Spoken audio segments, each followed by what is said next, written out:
ఎదుటి వారి ఎడల దీన మనస్సు అను వస్త్రము ధరించుకొని మిమ్మును అలంకరించుకొనుడి.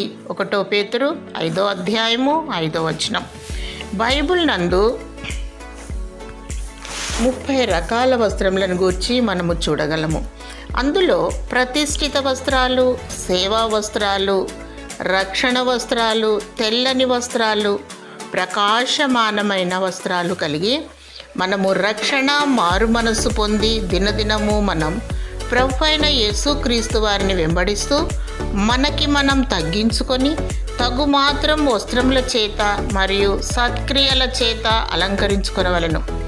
అనాది సంకల్పము చేత జీవ గ్రంథమందు పేరు లిఖించబడి గొర్రెపిల్ల ముద్ర, జీవము గల దేవుని ముద్ర కలిగి మధ్యాకాశమునకు వచ్చినప్పుడు తరువాత వధువు గుంపులో ఉండి ఎత్తబడి ధరించుకొనుటకు ప్రకాశమానములైన నిర్మలమైన సన్నపునార బట్టలు ప్రభు ద్వారా పొందుకుంటాం.